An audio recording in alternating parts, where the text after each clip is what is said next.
2 years back, my dad retired from his position as CEO of the lab equipment business that he had established.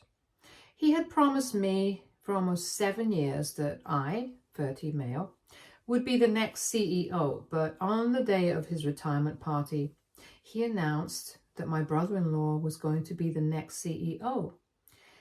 It came as a huge shock to me because I was the one who had organized that party, and I had absolutely no idea that this was going to happen. I clapped along with everyone else at the party when he made that announcement, but later on, when I confronted him, he told me that he had his reasons for letting me down. Apparently, my brother-in-law, Zach, 34 male, was more of a son to him than me, since I was just a disappointment. Let me just tell you guys that Zach had only been involved in the business for about a year at the time, whereas I had given 7 years of my life to the company. We had known Zach for a long time, since him and my sister, 33 female, had been together for almost 5 years and had been married for 2 back when my dad retired. I had worked with him and he was a good guy from whatever I had gathered, but I still couldn't come to terms with the fact that my dad thought this guy was more of a son to him than his biological son.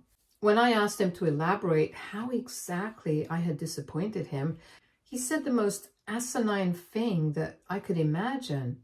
And it was then that I lost all respect that I had for my father. He told me that it was a very difficult decision for him to make, but eventually he would have to do what was good for the company. And somebody as mentally weak as I would never be able to be a good leader, which is why he had passed me over to choose Zach to take his place, since my dad believed that Zach had more qualities like my father than I did. By calling me mentally weak, he was referring to the fact that I had been diagnosed with a general anxiety disorder, and I had made the mistake of telling my family about it a couple of months before my dad retired. While I was having dinner with my parents one night, I accidentally dropped a small container of anti-anxiety pills that had been prescribed, and then I had to explain it all to my parents. My mother was quite fine with it, but my father is not exactly a huge believer of the importance of mental health. He thinks that being tough is the solution for everything, and after I told him that I had anxiety, he started having less faith in me. I feel like I should mention that my anxiety had never affected my quality of work, and I had never allowed it to get to a stage where it would make me less capable of being able to lead a company. And I'm pretty sure that a lot of people in upper management positions probably do deal with anxiety. It can't just be me. And I'm sure that they are able to deal with their anxiety without letting it get in the way of their work. But my dad told me that I had disappointed him by making excuses for my weakness and even resorting to pills for all of this nonsense. And so after a lot of deliberation, he had decided that Zach would be the perfect candidate to take over the company instead of me. He told me that if I wanted to leave, I was free to do so. But because he couldn't trust me to lead the company like he had, since I had already shown him that I was not strong enough, he was not willing to hand over the reins to me. It was not only what he had said, it was also the fact that he had led me to believe that I would be the next CEO, even though he had made up his mind about it well before the retirement party. It was really hurtful, and that night I left the party early and never spoke to my dad again because he had really hurt me. At the end of the day, it was his company, so he could choose whoever he thought was the best choice. And if he thought that my anxiety was going to get in the way, then I had to respect his choice. But I didn't have to stick around and tolerate this kind of disrespect. So I resigned, and within a couple of weeks, I started working elsewhere. The only person from the family that I have kept in touch with was my mother after my sister found out that I was resigning, because I was pissed that my father had made Zach the CEO instead of me. She chose to take that as a personal attack instead of trying to understand where I was coming from. She called me later on to come to my dad's defense, and we got into a fight, after which we stopped talking. For the past 2 years, I have not spoken to my father or my sister, and obviously, I have had no contact with Zach. Occasionally, I do speak to my mother and check up on how she's doing. We try to meet at least once a month, and every time we meet, she tries to tell me to make things right with my father, but I'm just not interested. And about a week ago, my mother called me and she was quite frantic. She told me that apparently Zach had been caught up in some fraudulent activities, tax fraud essentially, and had been arrested, and now even my dad was under investigation because of his previous association with the company. I thought that was very upsetting, but I didn't know what exactly she expected me to do about it. So she told me that she wanted me to speak to my father, sort things out with him, and testify for him in court, if it came down to it, since I had worked with the company earlier. But I was very clear with my mother, and I told her that I was not going to get involved at all in any capacity. I was pretty sure that if my dad was getting investigated, all the other higher-ups involved with the company were going to get investigated at some point. If Zach had committed fraud, then it was quite a serious charge, and I don't want to get into the details of it. But all I know is that the further I stay from this mess, the better off I am. So I told my mother very clearly that I was not going to stick out my neck for my father, and they were going to have to deal with this on their own because I don't want any trouble. Besides, if my dad even really wanted my help, he should have spoken to me himself. He's the one who needs me. Why should I be the one to contact him first? My mother then started telling me that I was being childish and that instead of still being petty, I needed to talk to my father and clear the air with him because this was not going to be easy for the family, and right now we needed to stick together. I thought that my mother was being unreasonable, and I told her that my decision was final. I was not going to be reaching out to my father at any cost.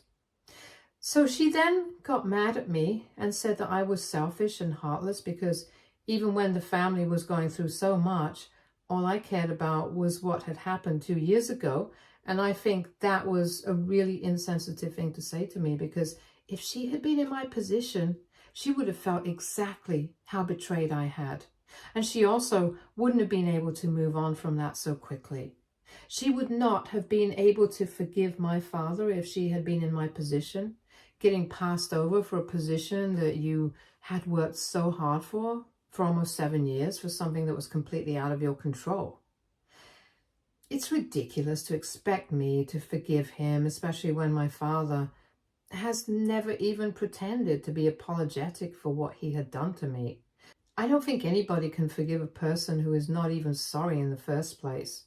So my mother and I just kept arguing for a while. Eventually, I just told her that this is probably karma for screwing me over, and whatever is happening with Zach and my father right now, they completely deserve it. Then my mother went silent, and after a while she hung up. I felt bad for saying it, so I was going to call her back a couple of hours later, but then I realized that she had blocked me. And now I feel super guilty about what I said.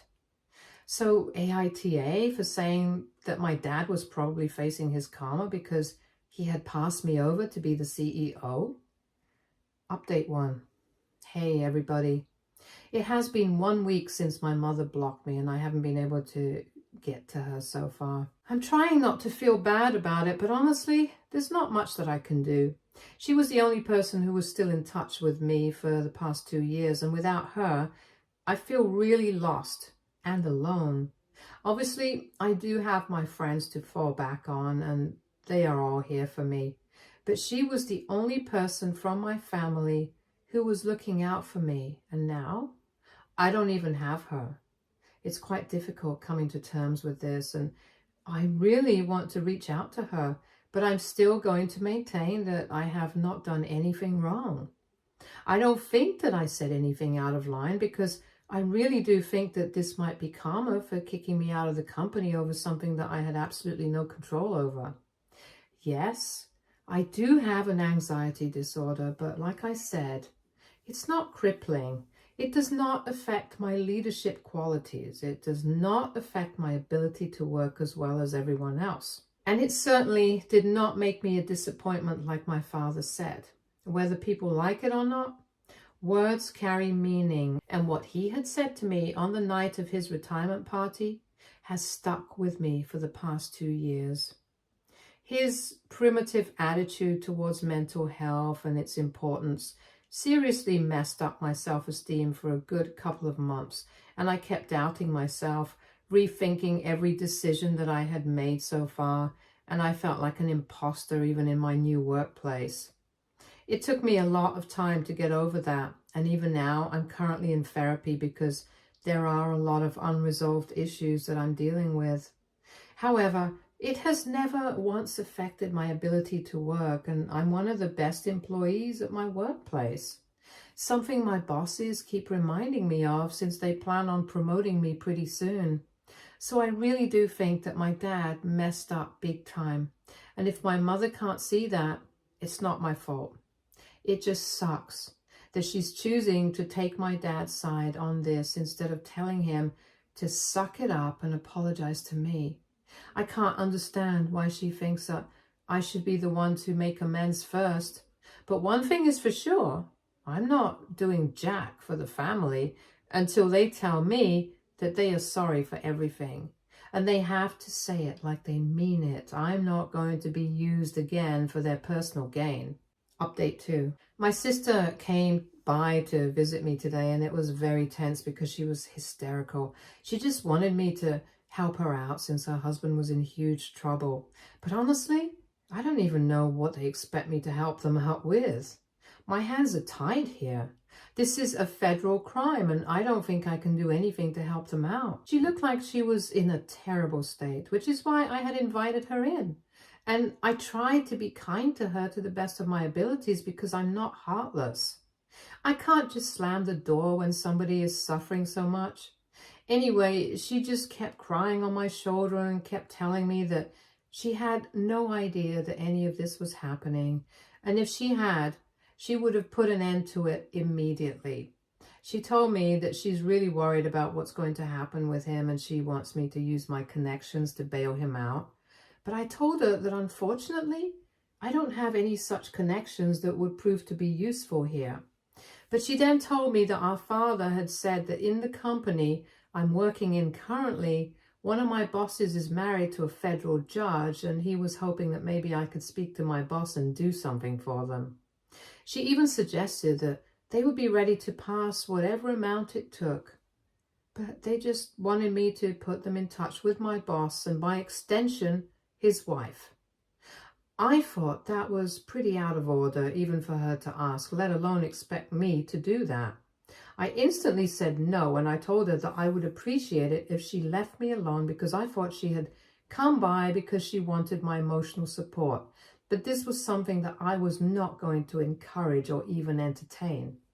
And I was saying no for multiple reasons. The main one being I did not want to bring this up with my bosses and have them associate me with a family of frauds.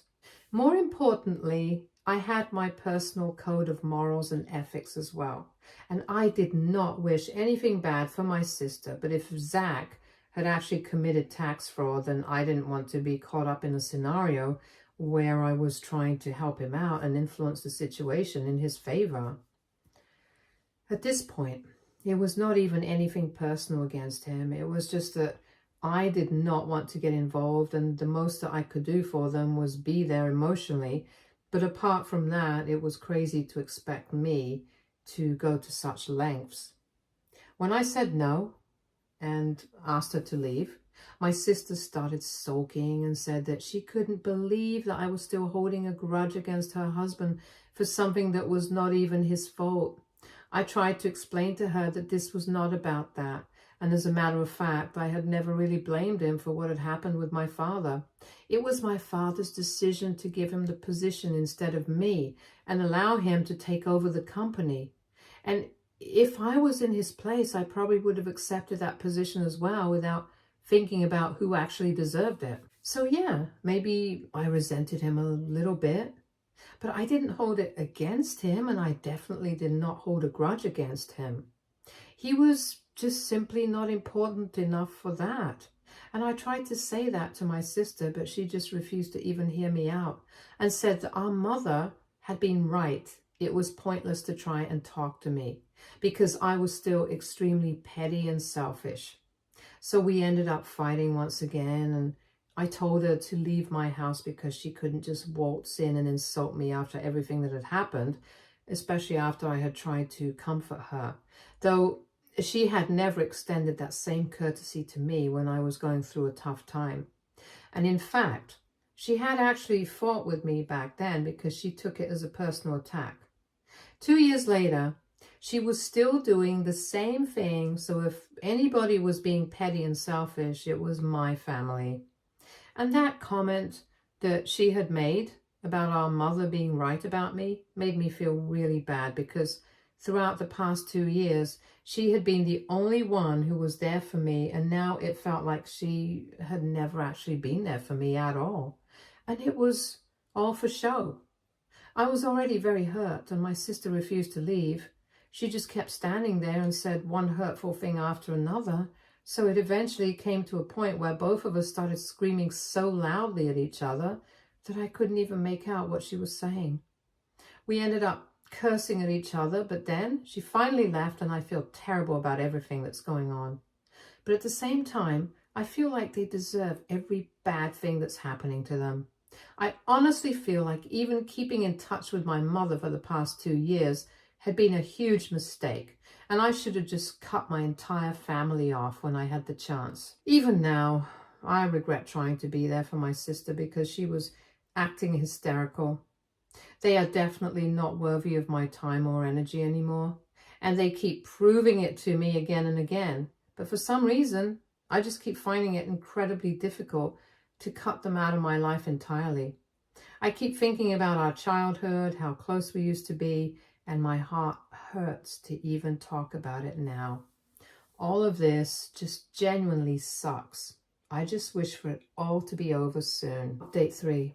Hey, so it's been 4 days since my sister visited and we got into that fight, and after that, nobody spoke to me for the next 4 days. I almost started thinking that they were going to leave me alone now, but today my parents finally showed up, and this time I had made up my mind that I was not going to let them in. I had already made the mistake of letting my sister in last time, and then we all know how that ended, so I was not going to repeat my mistake. They were standing outside the door, and I told him to leave because I really didn't think that I had anything to discuss with them. And they couldn't possibly have anything new to say to me that they hadn't already said, so we could just not waste each other's time and let this be. But my dad said that he was not here to ask me for any sort of help, but he was actually here to apologize to me because after a really long time, he had realized that he had done the wrong thing. He told me that he had screwed up in the worst possible way, and he knew that nothing that he said at this point was ever going to make it better, but the least he could do was at least try to talk to me and let me know that he was really sorry for all of this. And I have got to tell you guys, that really took me by shock because I really was expecting him to show up and start yelling at me or something. We haven't spoken to each other after the night of his retirement party, and I still remember that he had called me a disappointment, and I don't think I'll ever forget. That was all that I was thinking about while he was apologizing, and when he was done talking, I told him that I was really thankful that he had come all the way here to apologize to me, but it isn't that easy for me to forgive him. He can't just apologize and expect everything to be fine just like that, especially when we haven't even interacted with each other in the past 2 years, and he has never made an effort to talk to me either. So I told him that I needed my time, and even then, I wasn't sure if I would ever be able to bring myself to forgive him. It wasn't even the fact that he had screwed me over 2 years back that was bothering me even now, but the fact that it took him 2 years and so much trouble to realize that he had not done the right thing and to finally come and talk to me. And that's what made me feel really sad. Even after that, I was just waiting for him to get mad at me and start yelling. But he just said that he was ready to wait for me to come around, and even if I decided never to speak to him again and did not forgive him, he would be fine with that as well. He said that 2 years back he had made a very stupid decision, and it was not that he hadn't taken my mental health seriously, it was that he had taken it a little too far. He explained to me that his father and all the men in his family had always been really rough and tumble, and he had been raised the same way. He had been raised to believe that what we had to do to get through life was just to fight, and everybody who claimed they had anxiety or depression or whatever, they were just weak, and they were making excuses for themselves and their weakness. And so when he found out that I was taking anti-anxiety pills, he started thinking that maybe I was not up to the task of leading the company.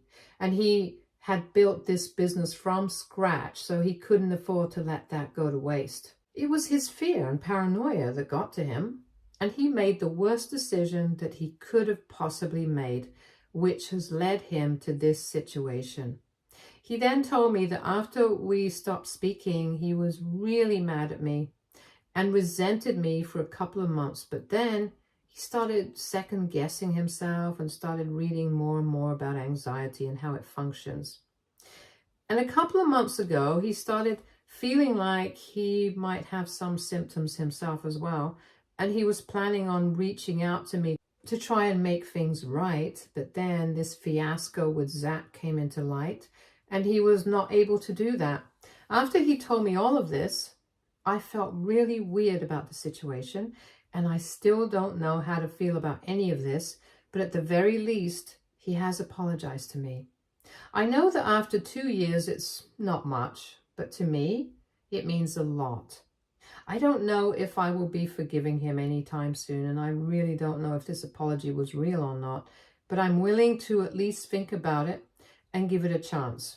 For now, I just told him to go back home and I would contact him if I felt like it. And he respected that and went back after that. As for my mom, we didn't really get the opportunity to speak much today. She did apologize to me in the beginning for her behavior as well, along with my father. And towards the end of my conversation with my father, she told me that she was ready to wait for me to forgive her. She said that she might have reacted a little too quickly and a little too harshly instead of trying to understand what I was going through. She also said that she had spoken to my sister, and she also wanted to apologize to me on her behalf because she also thinks that she has treated me really badly in the past, but I don't think I'll be counting that as a real apology. My sister is an adult. She's a grown-up, and she can speak for herself if she wants to. If she wants to apologize, she's going to have to come to do it herself. And I can understand that she's just trying to deal with everything to do with Zach right now. But that's still not an excuse to behave with me the way that she did the last time that she visited. Anyway, the point is that most of my family members have apologized to me, and now it's up to me whether I want to accept the apology or not. I'm not going to lie. It's going to be a very difficult decision to make. I've spent 2 whole years of my life without any contact with any of these people, from my mother, of course. And even with her, things are pretty dicey right now. On one hand, I really want to forgive all of them and move on with my life because I don't think resentment is going to take me ahead.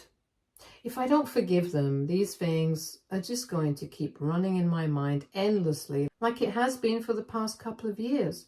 And I really don't want that. On the other hand, I don't know if forgiving them and letting all of this stay in the past is the right thing to do. I'm just really confused about what to do right now, if I'm being honest.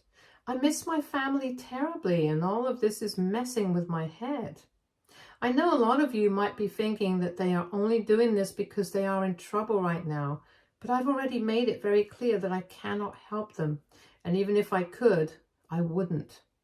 It's a matter of principles for me, and I'm not going to change that for anyone, no matter what. So if that's what they're hoping is going to happen, they have already set themselves up for failure. And in case that's not on their minds and they are genuinely trying to apologize to me and repair our broken relationship, then that just complicates things even more. I guess I'm just going to have to sleep on it for a couple of days, and then I'll think about what I want to do. I'll keep you guys updated. Update 4. Hey everyone, I was able to log in here almost 4 months since I got really busy in the middle. Why that happened, I'll come to that later. Anyway, last time that I posted an update, my parents and my sister had just apologized to me.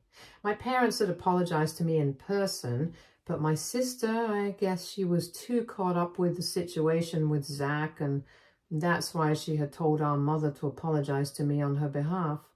She visited me a couple of weeks after that and apologized to me in person as well. And I told her the same thing that I had told my parents, that I would think about it and let her know what I wanted to do about this. And I did think about it. I took my own sweet time, and last month I told them that I would like to rebuild my relationship with them. But it had to be at my own pace. I told him that I would be willing to have dinner with them once a month from now onwards and see where it goes, because I'm still not sure if rebuilding a relationship with them is a good idea or not. But they were thrilled and said that they were okay with it as long as I was happy. So that's where it's at right now. And we had dinner together a couple of weeks ago this month. It was sufficiently awkward, but I could see that they were really trying to make up for the past by being extra nice to me. Zach was not present at this dinner since my sister filed for divorce from him 2 months ago, and he had already been fired from the company. My dad offered to make me the CEO, but I declined. I think I need some more time. So my dad is handling things at the company right now, and he's still waiting for an answer from me.